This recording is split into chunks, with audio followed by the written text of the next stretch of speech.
बिस्मिल्लाहिर्रहमानिर्रहीम अस्सलामु अलैकुम वरहमतुल्लाहि वबरकातुहू। नाज़रीन, आप देख रहे हैं दुनिया मेरे आगे यूट्यूब चैनल और मैं हूं गुलाम नबी मदनी। इस वीडियो के अंदर भारत से, इसराइल से, चाइना से कुछ बड़ी और ताज़ा खबरें हैं वो आपके सामने रखने जा रहे हैं। नाज़रीन, भारत और इसराइल के दरमियान फ़ौजी ताल्लुकात बढ़ते जा रहे हैं, दिफाई ताल्लुकात में इजाफा हो रहा है। इसराइल की दहशतगर्द सहयूनी हुकूमत भारत की दहशतगर्द मोदी हुकूमत को सपोर्ट कर रही है, उनकी मदद कर रही है। चंद हफ्ते पहले भारत के army chief general M Naravane ने दौरा किया था इसराइल का, तिल अबीब का, जो एक तरह से उनका सीक्रेट विजिट भी था। इस पर ज़्यादातर भारतीय मीडिया में बात नहीं की गई है। इंटरनेशनल मीडिया पर भी जो भारतीय आर्मी चीफ का विजिट है इसराइल का, वो भी हाईलाइट नहीं हुआ है। नाज़रीन, उससे कबल जो भारत की डिफेंस मिनिस्ट्री के सेक्रेटरीज हैं वो भी इसराइल का विजिट कर चुके हैं, और उससे कबल जो भारत के दहशतगर्द वज़ीर आज़म नरेंद्र मोदी हैं, ये ग्लास्गो के अंदर इसराइली वज़ीर आज़म नफ्ताली बेनेट से मुलाकात कर चुके हैं, और इसराइल के वज़ीर ख़ारजा से जो भारत के वज़ीर ख़ारजा जयशंकर हैं वो भी मुलाकात कर चुके हैं। तो नाज़रीन, इसराइल और भारत के दरमियान ताल्लुकात में इजाफा हो रहा है। इसराइल ने भारत को असलहा देना शुरू कर दिया है, बल्कि असलहे की जो तरसील है उसमें इजाफा कर दिया है। जो भारत के आर्मी चीफ ने चंद दिन पहले दौरा किया था इसराइल का, इस दौरे के अंदर यह बात कही गई थी कि हमें इस वक्त अपने दो दुश्मनों से बड़ा ख़तरा है, और हमें ख़तरा है कि हमारा दुश्मन हम पर किसी भी वक्त बड़ा हमला करके हमें बर्बाद कर सकता है, हमें नुकसानात पहुंचा सकता है। इसराइल ने जो पिछले 30-40 सालों से भारत के अंदर मेहनत की है, उस मेहनत को, उस सरमायाकारी को अगर इसराइल बचाना चाहता है तो इसराइल भारत की पुश पर खड़ा हो, इसराइल भारत की मदद करे। ये भारतीय army chief general M Naravane ने इसराइल के विजिट के दौरान वहां के ऑफिशियल से ये बात कही थी, और कहा था कि हमें बहुत सी आपकी मदद की ज़रूरत है, हमें असलहे की ज़रूरत है, हमें टेक्नोलॉजी की ज़रूरत है, हमें ड्रोन तैयारों के, जंगी जहाज़ों की ज़रूरत है, लिहाजा हमारी मदद की जाए। यह भारत के आर्मी चीफ ने इसराइल के साथ दौरे के अंदर यह बात कही थी। नाज़रीन, अब इसके नताइज आना शुरू हो चुके हैं। इसराइल ने भारत को असलहे की तरसील तेज़ कर दी है, इसराइल ने भारत को असलहा देना शुरू कर दिया है, और इसराइल ने भारत को जंगी जहाज़ देना शुरू कर दिए हैं और ड्रोन तैयारे देना शुरू कर दिए हैं। आज की बड़ी खबर सामने आ रही है कि भारत ने इसराइल से 4 नए ड्रोन तैयारे हासिल किए हैं, जो फौरी तौर पर भारत ने चाइना के खिलाफ LAC बॉर्डर पर, जो चीन और भारत की सरहद है 3500 किलोमीटर की, इस पर लगा दिए है।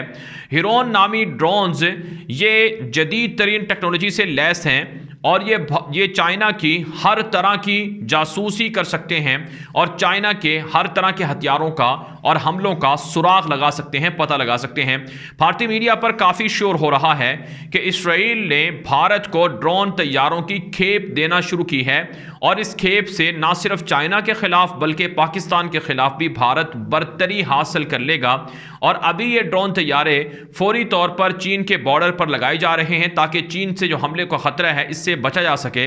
और अगले मरहले में, दूसरे मरहले में, ये ड्रोन तैयारे मकबूजा कश्मीर के अंदर LOC बॉर्डर पर पाकिस्तान के खिलाफ है, और पाकिस्तान की जो दीगर सरहदें हैं, जो मगरबी बॉर्डर्स है, वहाँ पर लगाया जाएगा।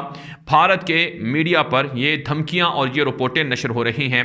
नाज़रीन, इसराइल और भारत ये दोनों एक ही सिक्के के दो रुख हैं, और इन दोनों का हदफ और मकसद पाकिस्तान है, इन दोनों का हदफ और मकसद इस्लाम और मुसलमान हैं।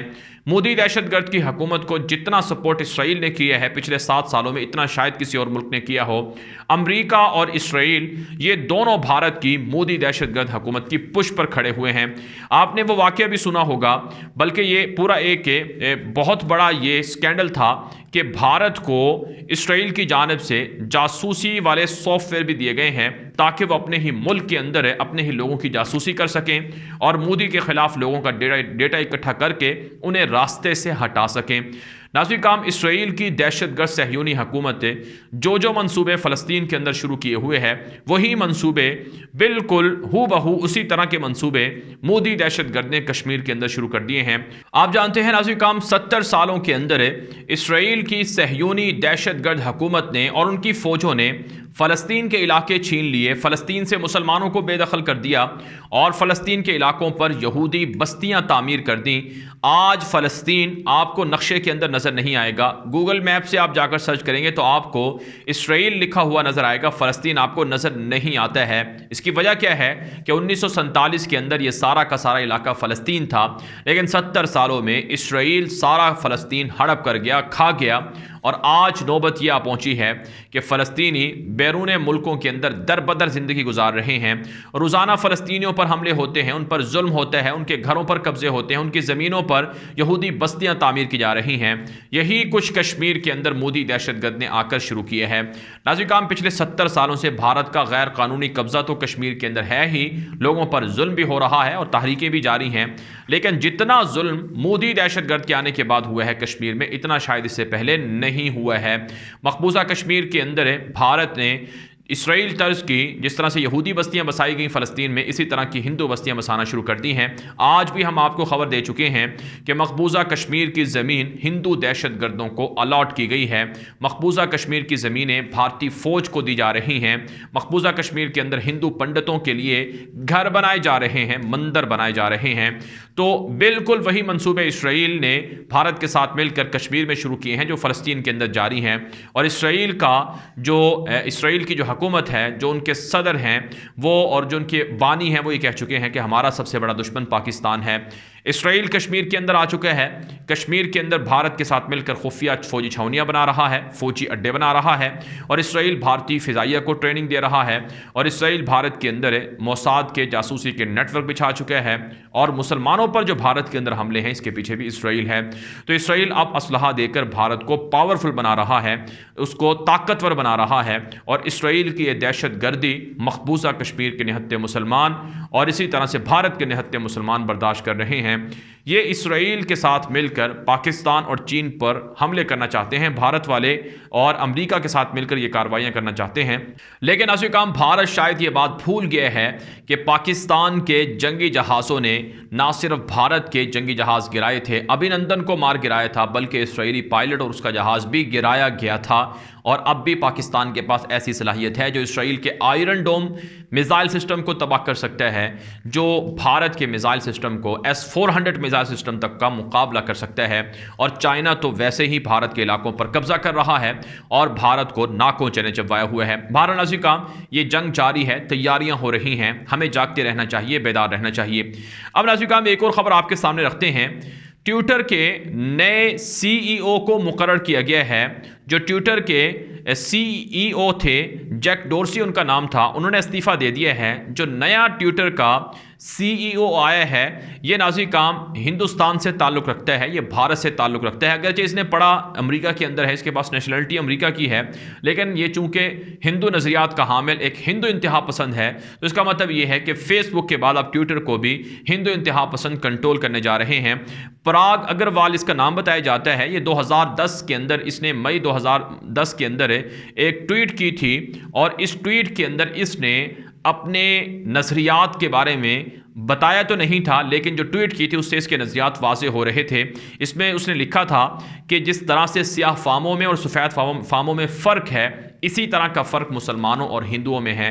यानी जिस तरह से स्याह फाम वो सफ़ेद फाम लोगों के ग़ुलाम हैं, इसी तरह से जो हिंदू हैं वो एलीट क्लास के लोग हैं, सफ़ेद फामों की तरह, गोरों की तरह, और जो मुसलमान हैं वो कम दर्जे के लोग हैं, स्याह फामों की तरह। तो ये तशबीह दी गई थी।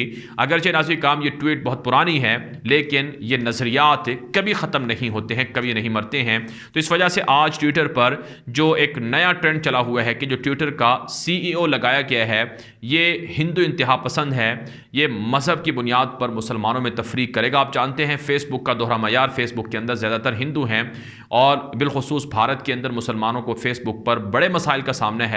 हमें ख़ुद बहुत से लोगों ने कहा है कि वो सोशल मीडिया पर, फेसबुक पर जब पोस्ट करते हैं कश्मीर के हवाले से या फ़लस्तीन के हवाले से या अफ़गानिस्तान के तालिबान के हवाले से, तो उनके अकाउंट्स बंद कर दिए जाते हैं। आप जानते हैं हमारा भी इसी वजह से फेसबुक पर जो पेज है वो एक्टिव नहीं है, क्योंकि फेसबुक की रिस्ट्रिक्शन ज़्यादा हैं। वहाँ पर भारत के बदमाश बैठे हुए हैं, वहाँ पर इंतहा पसंद सहयूनी बैठे हुए हैं, जिसकी वजह से हम अपने ये मवाद फेसबुक पर अपलोड नहीं कर सकते। तो अब नाज़रीन काम ये जो नया नया CEO आया है, इससे ट्विटर के अंदर काफ़ी तब्दीलियां हो सकती हैं और मुसलमानों को मसाइल का सामना करना पड़ सकता है।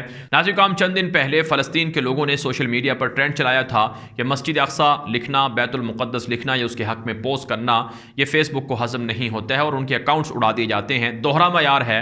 आज़ादी इज़हार राय के नाम पर सहयूनियों को, इसराइल के दरिंदों को, दहशतगर्दों को तो अलाउ है कि वो फेसबुक पर लाइव स्ट्रीमिंग कर सकते हैं, पोस्टिंग कर सकते हैं, लेकिन मुसलमानों को अलाउ नहीं है।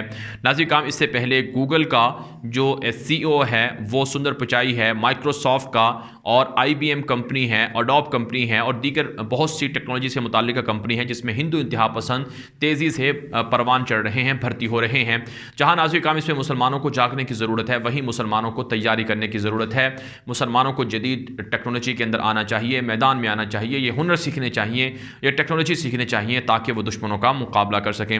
ये वीडियो दोस्तों के साथ व्हाट्सएप पर, फेसबुक पर, ट्विटर पर, इंस्टाग्राम पर, हर जगह पर शेयर करें ताकि लोगों को मालूमात मिल सकें। अब तक के लिए इतना ही इजाज़त दीजिए। अस्सलामु अलैकुम वरहमतुल्लाहि वबरकातुहू।